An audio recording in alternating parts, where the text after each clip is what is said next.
کوفہ کے گورنر رہے، پھر حضرت عمر فاروق رضی اللہ تعالیٰ عنہ نے آپ کو اصفہان کا گورنر بنا دیا، کافی دیر تک آپ اصفہان میں رہے۔ تو پھر سن 23 ہجری میں حضرت عمر فاروق رضی اللہ تعالیٰ عنہ نے حضرت عبداللہ بن عبداللہ انصاری کو مکران کی طرف جہاد کرنے کے لیے بھیج دیا، جہاں پر پہلے ہی حضرت حکم بن عمرو سلبی رضی اللہ تعالیٰ عنہ جہاد کے اندر مصروف تھے۔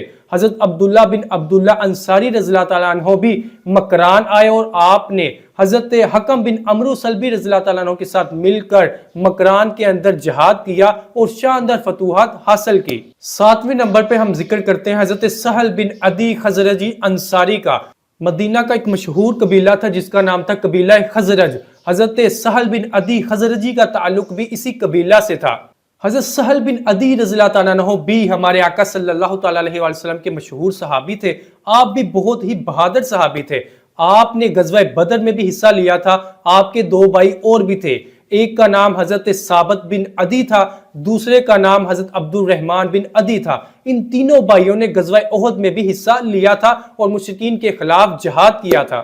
23 ہجری میں حضرت عمر فاروق رضی اللہ تعالیٰ عنہ نے حضرت سہل بن عدی رضی اللہ تعالیٰ عنہ کو مکران کی طرف حضرت عبداللہ بن عبداللہ انصاری رضی اللہ تعالیٰ عنہ اور حضرت حکم بن عمرو رضی اللہ تعالیٰ عنہ کی مدد کے لیے روانہ کیا، اور ان تینوں اسلامی کمانڈرز نے مل کر مکران کے اندر شاندار فتوحات حاصل کی اور اس علاقے کو بھی اسلام کے اندر شامل کیا۔ 8ویں نمبر پہ ہم ذکر کرتے ہیں حضرت شہاب بن مخارق بن شہاب تمیمی کا۔ ناظرین، آپ کا تعلق قبیلہ بنو تمیم سے تھا اور آپ بھی ہمارے آقا صلی اللہ تعالیٰ علیہ وسلم کے ایک بہت ہی مشہور صحابی تھے۔ حضرت عمر فاروق رضی اللہ تعالیٰ عنہ کے دور خلافت کے اندر جب مکران کے اندر جہاد کا سلسلہ جاری تھا تو حضرت عمر فاروق رضی اللہ تعالیٰ عنہ کے حکم پر حضرت شہاب بن مخارق بن شہاب تمیمی کو مکران کی طرف بھیجا گیا، جہاں پر پہلے ہی حضرت عمرو بن سلبی رضی اللہ تعالیٰ عنہ، حضرت عبداللہ بن عبداللہ انصاری رضی اللہ تعالیٰ عنہ اور حضرت سہل بن عدی رضی اللہ تعالیٰ عنہ جہاد کے اندر مصروف تھے۔ حضرت شہاب بن مخارق بن شہاب تمیمی بھی آپ کے ساتھ مل گئے اور آپ سب نے مل کر مکران کے اندر جہاد کیا اور شاندار فتوحات حاصل کی۔ 9ویں نمبر پہ ہم ذکر کرتے ہیں حضرت سہار بن عباس عبدی رضی اللہ تعالیٰ عنہ کا۔ ناظرین، یہ وفد عبد القیس کے ساتھ ہمارے آقا صلی اللہ تعالیٰ علیہ وسلم کے پاس آئے تھے اور دین اسلام قبول کیا تھا۔ یہ بھی بہت بڑے صحابی ہیں اور بہت بڑے عالم دین تھے، بہت بڑے ادیب اور خطیب تھے۔ عہد فاروقی کے اندر جب مکران فتح ہوا تھا تو اس فتح کے اندر، اس لشکر کے اندر حضرت سہار بن عباس عبدی رضی اللہ تعالیٰ عنہ بھی شامل تھے، اور سب سے پہلے مکران کی فتح کی خبر لے کر حضرت عمر فاروق رضی اللہ تعالیٰ عنہ کے پاس جو شخصیت گئی تھی وہ یہی شخص تھے جن کا نام تھا حضرت سہار بن عباس عبدی رضی اللہ تعالیٰ عنہ۔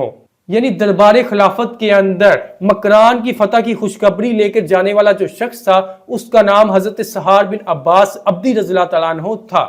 ناظرین، 10ویں نمبر پر ہم ذکر کرتے ہیں حضرت عاصم بن عمرو تمیمی رضی اللہ تعالیٰ عنہ کا۔ یہ بھی ہمارے آقا صلی اللہ تعالیٰ علیہ وسلم کے بہت ہی مشہور صحابی تھے، بہت بڑے عالم دین تھے، بہت ہی سخی تھے، بہت ہی با اخلاق تھے۔ حضرت عاصم بن عمرو تمیمی رضی اللہ تعالیٰ عنہ نے بھی اسلامی جنگوں کے اندر بہت زیادہ پارٹیسپیٹ کیا تھا۔ آپ جنگ قادسیہ کے اندر بھی شامل تھے اور آپ ایک بہت بڑے شاعر بھی تھے۔ ناظرین، قادسیہ کی جنگ کے بعد جب اسلامک لشکروں کو ہندوستان کے مختلف علاقوں کی طرف بھیجا گیا تو حضرت عاصم بن عمرو تمیمی رضی اللہ تعالیٰ عنہ کو اس لشکر کے اندر شامل کیا جس لشکر نے سجستان کے علاقوں کو فتح کیا تھا۔ حضرت عاصم رضی اللہ تعالیٰ عنہ اس لشکر کے اندر شامل تھے اور آپ بھی ان شاندار فتوحات کے اندر شامل ہوئے تھے۔ ناظرین، 11ویں نمبر پہ ہم اس اسلامک کمانڈر کا ذکر کرتے ہیں جس کا نام ہے حضرت عبداللہ بن عمیر اشجعی رضی اللہ تعالیٰ عنہ۔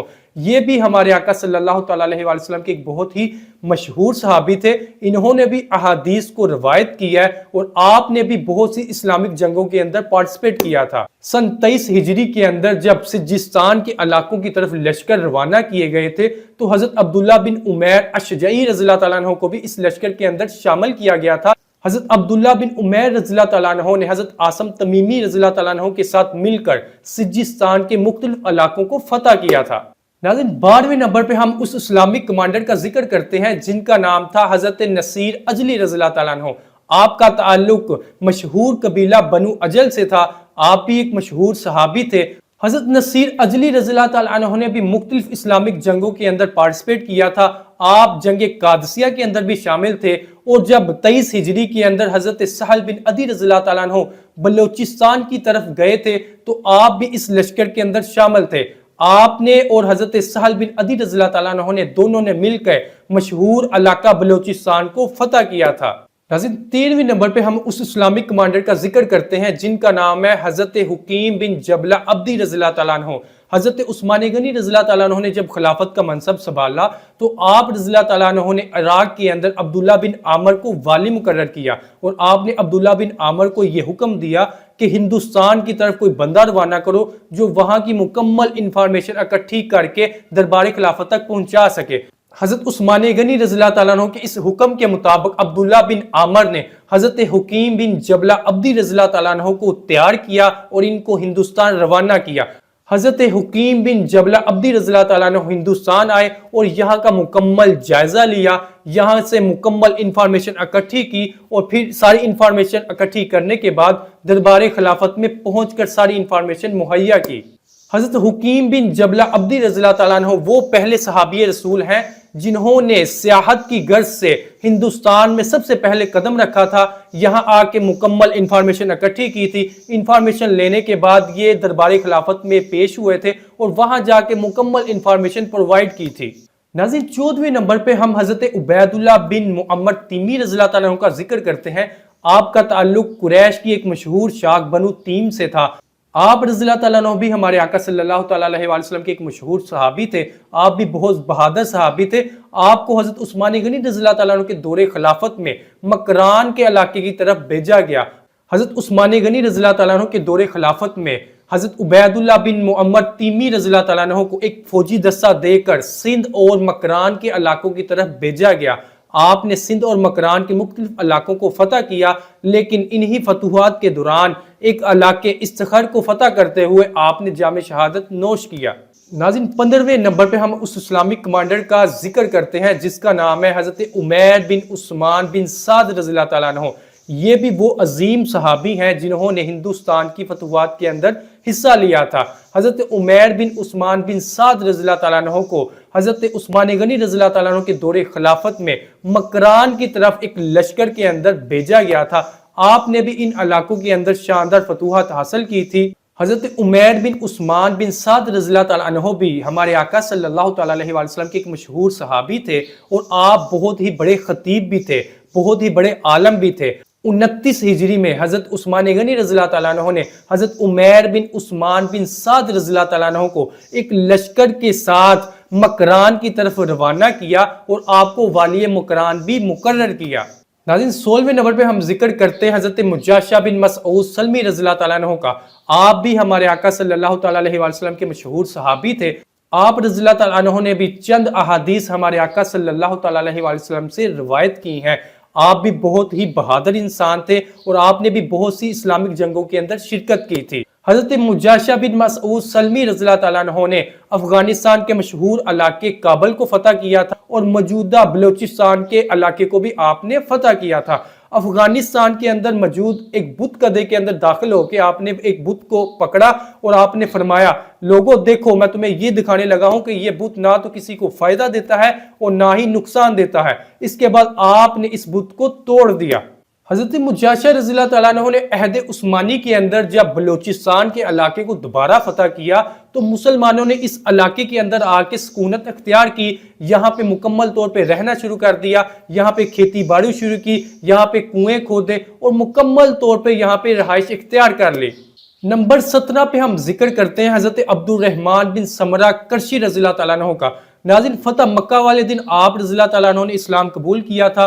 آپ بھی ہمارے آقا صلی اللہ تعالیٰ علیہ وسلم کے مشہور صحابی تھے اور آپ نے ہمارے آقا صلی اللہ تعالیٰ علیہ وسلم کے ساتھ مل کر غزوہ تبوک کے اندر حصہ لیا تھا. اس کے علاوہ آپ رضی اللہ تعالیٰ عنہ نے دیگر کئی اسلامی جنگوں کے اندر بھی شرکت کی تھی. حضرت عبد الرحمن بن سمرہ رضی اللہ تعالیٰ عنہ عراق کی جنگوں کے اندر بھی شامل ہوئے، فارس کی جنگوں کے اندر بھی شامل ہوئے. اس کے علاوہ 23 ہجری میں آپ کو سجستان کا والی مقرر کیا گیا. آپ نے کابل کو بھی فتح کیا. اس کے علاوہ آپ نے دیگر کئی علاقوں کے اندر بھی لشکر کشی کی. حضرت عبد الرحمن بن سمرہ رضی اللہ تعالیٰ عنہ نے حضرت عثمان غنی رضی اللہ تعالیٰ عنہ کی خلافت کے دوران ہندوستان کے مشہور علاقے رن کچھ کو فتح کیا۔ رن کچھ کے علاوہ آپ نے اس کے مشہور علاقے داور کو بھی فتح کیا۔ ناظرین، نمبر 18 پہ ہم ذکر کرتے ہیں حضرت عبداللہ بن سوید تمیمی رضی اللہ تعالیٰ عنہ کا۔ آپ کا تعلق مشہور قبیلہ بنو تمیم سے تھا۔ آپ بھی ایک مشہور صحابی تھے۔